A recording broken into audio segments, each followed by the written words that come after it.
Yo soy Noyola, bienvenidos a esta segunda parte en una serie de videos que quise hacer sobre compresores y compresión. Si no han visto el primer video, se los recomiendo mucho. Ahí hablamos un poco sobre qué son los compresores, para qué sirven y explicamos un poco a profundidad sus parámetros y cómo funcionan sus controles. Les recomiendo ir a checar ese video. La liga va a estar en la descripción abajo de este.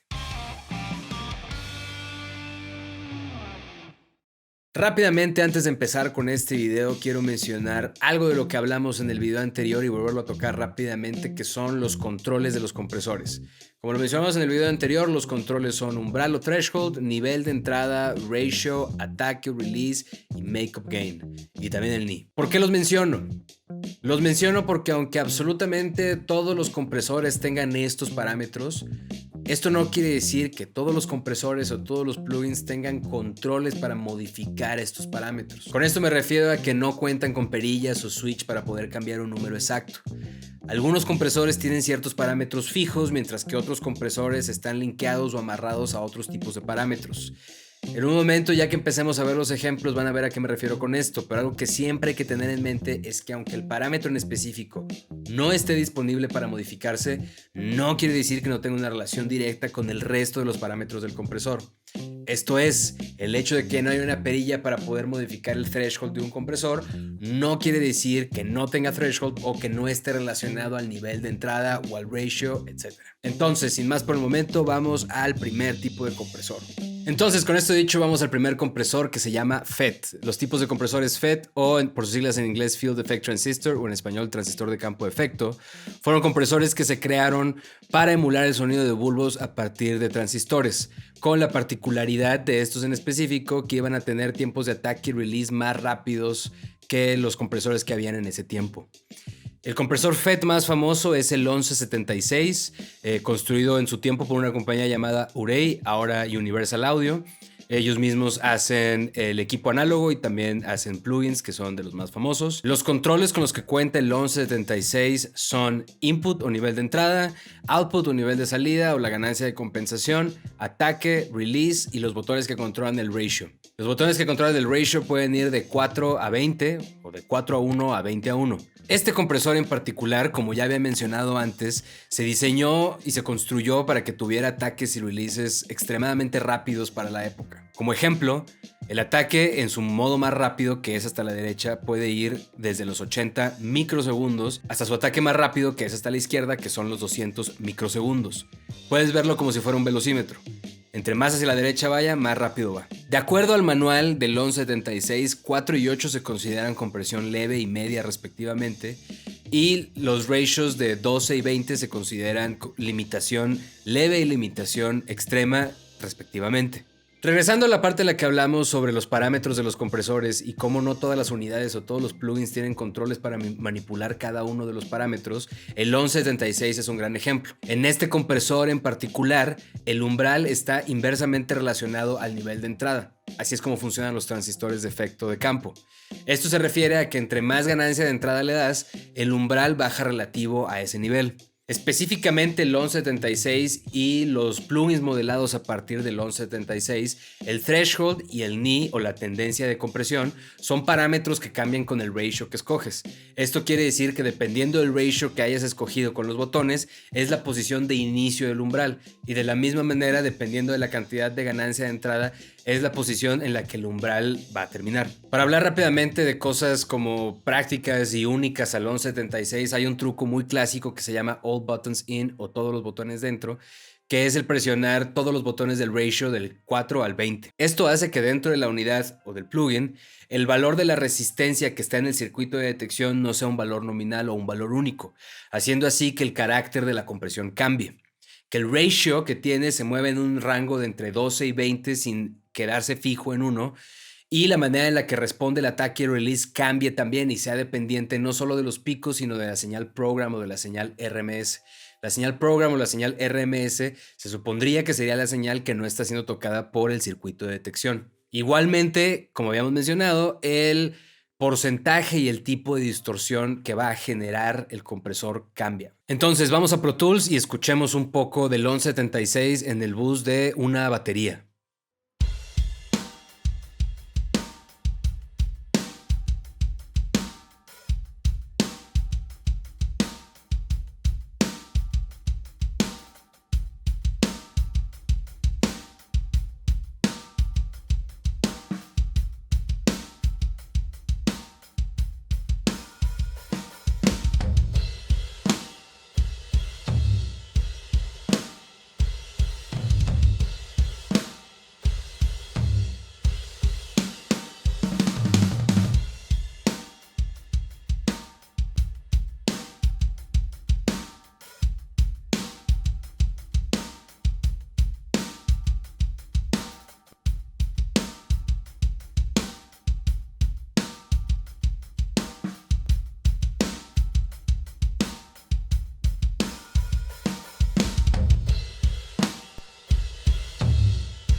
Ahora, antes de seguir, quiero hablar de una cosa en específico que son los términos como esotéricos del audio. En esta industria, como en muchas otras, pero en el audio en particular, hay muchísima terminología que normalmente está ligada a la falta de conocimiento. Pero al mismo tiempo hay mucha terminología que se ha utilizado para describir cosas que son muy fáciles de entender, pero que el mismo lenguaje nos ayuda a verlas de otra manera. Para no darles tantas vueltas, me refiero a las palabras como carácter y color, o a los términos de carácter y color. Cuando hablamos de carácter y color en el audio en específico, y sobre todo cuando hablamos del carácter y del color de un plugin o de un equipo de audio análogo, nos referimos en específico a cómo en este tema los compresores, al interactuar con una señal de audio, hace que esa señal o ese instrumento que está cruzando a través del compresor cambie su curva de ecualización y la manera en la que el mismo compresor o el mismo equipo le agrega distorsión y le agrega armónicos a la señal. Cada compresor, pero en específico hablando de plugins que han sido modelados a partir de equipo análogo, van a contar con características inherentes a partir de los componentes con los que han sido construidos esos compresores que fueron modelados. ¿Esto qué quiere decir? Que el sonido y el carácter y el color de cada uno de los compresores va a variar, como ya dije, dependiendo de cuál ha sido el aparato o el equipo análogo que se utilizó para modelar dicho plugin. Esto se traduce en el mundo digital que dependiendo del desarrollador o dependiendo de la marca que haya desarrollado el plugin, van a sonar diferente. No va a sonar igual el 1176 o los compresores FETs hechos por Universal Audio a los que han sido hechos por Waves o a los que vienen de base en Ableton o en Reaper o en Pro Tools. Número 2. Compresor tipo óptico. La manera en la que funciona un compresor tipo óptico es a través de un circuito de detección basado en luz o una resistencia fotovoltaica para los que son más científicamente inclinados, vamos a decirle, aunque en la industria se les conoce como más mamadores. Básicamente, a la entrada del compresor hay una fuente de luz o un LED, al que dependiendo de la cantidad de señal o dependiendo de la cantidad de nivel que le mandas al compresor, este se va a ir encendiendo de manera gradual. En su parte contraria, o en el circuito de detección, contamos con esta resistencia fotovoltaica o con esta resistencia basada en luz, la cual va a detectar cuánta luz está entrando a ese compresor y dependiendo de los controles va a decidir en qué punto va a empezar a comprimir. Particularmente para este tipo de compresor, importa muchísimo los tipos de componentes que se hayan utilizado para su construcción. ¿Por qué menciono esto como en la vez anterior? Porque esto se traduce en el mundo digital a que el sonido dependerá de qué unidad fue utilizada para modelar el plugin. ¿Esto qué quiere decir? Que dependiendo de la unidad, el foco se encenderá o se dejará de encender a un tiempo y a una velocidad en específico, y de la misma manera el circuito de detección detectará o tendrá un tiempo de ataque y release más en específico. Algo que todos los compresores ópticos tienen en común es que, a diferencia del resto de los compresores que vamos a ver en toda esta lista, tienen tiempos de ataque y release mucho más lentos que el resto de los otros compresores. Y una parte muy importante es que la pendiente de compresión o el knee es mucho más suave y no es lineal. ¿Esto qué quiere decir? Que entre más señal le mandes al compresor, el release y la pendiente inicial pueden ser más rápidos, mientras que el resto de la señal no seguirá disminuyendo bajo la misma constante. Uno de los compresores ópticos más famosos es el LA2, construido por una compañía llamada Teletronics. En el mundo digital hay compañías como Universal Audio y Waves que hacen emulaciones de este compresor bastante famosas. Si lo vemos aquí, realmente solo tiene dos controles: reducción de ganancia o gain reduction y gain. Para poder modificar la cantidad de compresión, hay que mover la perilla de gain reduction. Los números de la perilla que podemos ver no se refieren a la cantidad de decibeles de compresión, sino se refieren a la compresión en porcentaje. Esto es, qué porcentaje de luz va a dejar pasar o no va a dejar pasar el compresor antes de empezar a actuar. El tiempo de ataque y release son dependientes al tiempo en el que el LED se encienda o se apague. Es por eso que menciono que es muy importante saber, o por lo menos entender, qué tipo de compresor se utilizó para poder modelar tus plugins, para saber así realmente de qué manera y cómo está funcionando. Algo que es bueno saber de este compresor, como lo hemos visto anteriormente, es que el ratio es fijo. O sea, no hay un control para poder modificar este parámetro. En algunos LA2 hay una modificación que te permite convertir el compresor en un limitador, donde, como ya mencionamos, al setear el threshold en una posición en específico, no va a permitir que la señal cruce el compresor en ningún momento.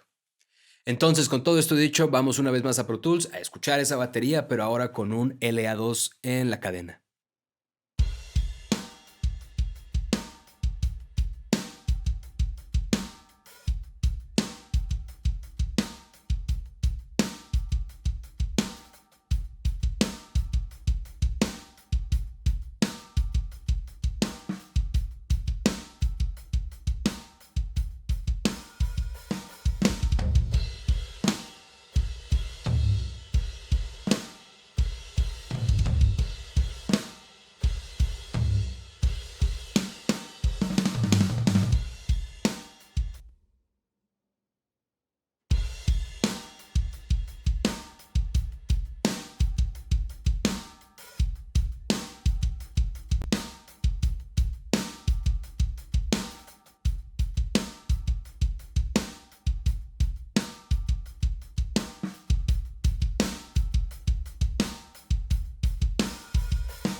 Número 3. Delta Mu o Vari Mu. Básicamente estos son los compresores de bulbos. La manera en la que estos funcionan y por lo que se les llama Delta Mu, que quiere decir delta variable, diferencia variable o compresores de ganancia variable, es que entre más señal se le manda al compresor, la corriente que fluye por los bulbos va disminuyendo, haciendo así que disminuya el nivel de salida. En un compresor como el Fairchild, que es uno de los compresores de bulbos más famosos, aquí el ratio es fijo. De editor, tengo que mencionar que cometí un error en el guión a la hora de estar escribiéndolo, donde mencioné que el ratio del Fairchild no es modificable. Efectivamente no es modificable en cuanto a que no tiene un método para controlarlo, no tiene una perilla o algo para poder modificar el ratio o botones, pero sí es modificable dentro de la unidad dependiendo del nivel de entrada y la posición del threshold contra el nivel de entrada. Y de acuerdo al manual puede ir de 2:1 hasta 20:1, haciéndolo así un amplificador y limitador, así como los compresores ópticos. Sin embargo, podemos modificar el resto de los controles, como son el nivel de entrada,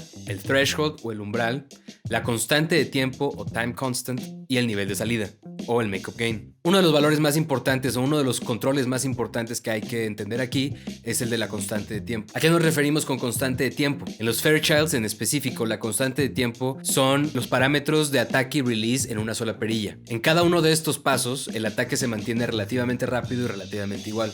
Con relativamente igual quiero decir que no cambia mucho. Sin embargo, el release sí puede variar bastante, y en su tiempo más lento puede ser notoriamente lento. Siendo así que puedes apagar Pro Tools o cerrar tu DAW, apagar la computadora, tomar tus maletas, irte de vacaciones, regresar, no abrir la sesión de grabación o la sesión de mezcla, y después de meses abrirla y esa madre va a seguir comprimiendo.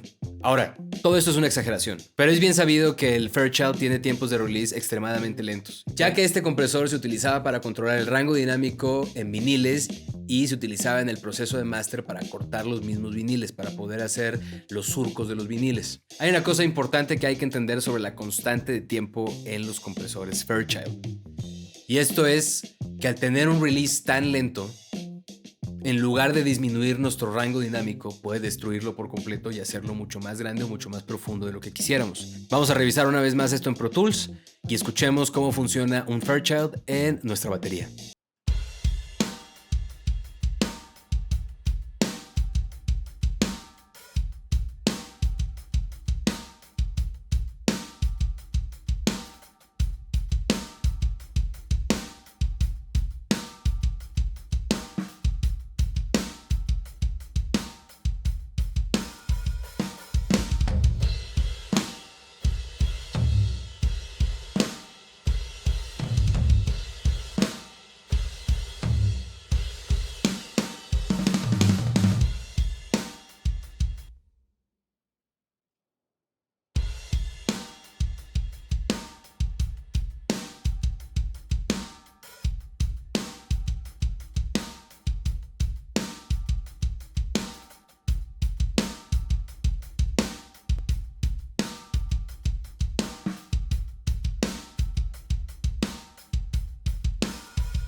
Antes de pasar al último compresor, quiero hablar un poco sobre la topología de los compresores.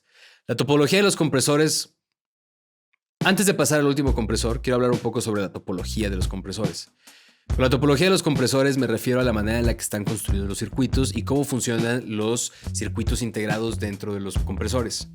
No vamos a hablar específicamente de cada uno de los compresores y cómo funcionan dentro en específico, pero sí vamos a hablar de cómo funciona el circuito base de un compresor. Entonces, tenemos nuestra señal de instrumento. La señal entra al compresor. Dentro del compresor, esta señal, aunque sea mono, se divide en dos, en su parte positiva y en su parte negativa. La parte positiva es el program, o la parte que no se va a tocar por el compresor o por el circuito de detección. Vamos a llamarle programa. La parte negativa es todo lo que cruza el umbral, o nuestra señal comprimida. La señal comprimida va a cruzar por el circuito de compresión, va a pasar por todos los controles de compresión y se va a encontrar al final con nuestra señal program.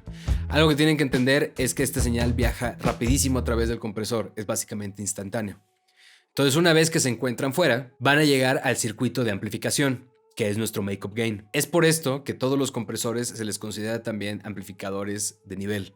No solamente funcionan para disminuir el nivel o nuestro rango dinámico. Entonces, con esto dicho, vamos al último compresor, que es el número 4, que son los VCAs. Estos compresores son los más utilizados en el mundo digital. Son los más utilizados debido a su topología, como ya mencionamos, o la manera en la que están diseñados, ya que generan la menor cantidad de coloración en la señal. Ya mencionamos anteriormente qué es la coloración, o sea, cambiar la curva de frecuencia de un instrumento y agregarle armónicos o distorsión. VCA, por sus siglas en inglés, quiere decir Voltage Controlled Amplifier, o en español, amplificador controlado por voltaje. Estos compresores cuentan con una serie de transistores basados en un circuito integrado, el cual determina la cantidad de voltaje que se le va a mandar al amplificador previo al circuito de detección de compresión. ¿Esto qué hace? Esto le permite mayor control sobre los parámetros de ataque, ratio, threshold, etc. Todos los parámetros que hemos visto. Otros compresores pueden tener control total sobre algunos de estos parámetros, pero son solo los VCAs con los que puedes controlar absolutamente todos los parámetros. Eso no quiere decir que todas las versiones de compresores VCA tengan controles que puedan ser modificables en su totalidad, pero en un principio esta es la manera en la que funcionan. Los más comunes son el bus compressor de la SCL, 2500 de API, el Distressor de Empirical Labs y el 160 de DBX. De todos estos compresores que mencionamos, el más famoso es el bus compressor de la SCL.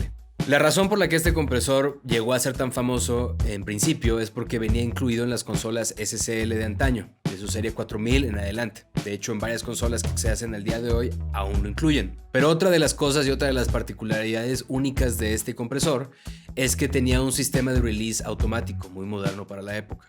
¿Esto a qué se refiere? El sistema de release podía detectar en qué momento necesitaba dejar de comprimir para poder tener el tiempo necesario para regresar a comprimir antes de que la señal o el pico volviera a golpear el compresor, sin que estuviera atado a nuestro nivel programa o al RMS, como ya mencionamos antes. Entonces, con todo esto dicho, vamos una vez más a Pro Tools y escuchamos por última vez la batería con un compresor SCL, con el API 2500, con el Distressor y con el DBX 160.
Pues hemos llegado al final y hemos visto los tipos de compresores clásicos o básicos. Yo sé que en algunos de los comentarios me van a decir que ciertos compresores se pueden utilizar para unas cosas y otras no y demás. Es cierto que hay ciertos puntos de sabiduría tradicional, donde yo también sé que hay ciertos compresores que son famosos por utilizarse en ciertos instrumentos y en otros no. Pero al final del día lo más importante es que a partir de esta información que quise hacer, puedas tomar una decisión más acertada a la hora de estarle picando a través de los 10.500 plugins craqueados de Waves que tienes en tu sesión.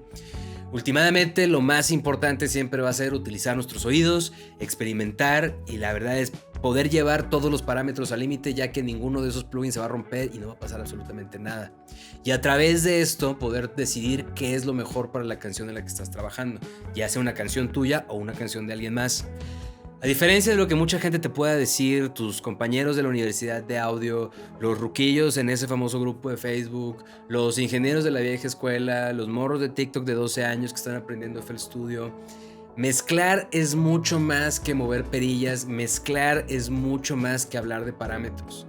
Mezclar es tanto un arte como hacer la música en sí. Fluye mejor a través del lente, de verlo como un arte, a verlo como una ciencia. Todos los mejores ingenieros del mundo siempre van a decir esto. Mezclar siempre es más un arte que una ciencia.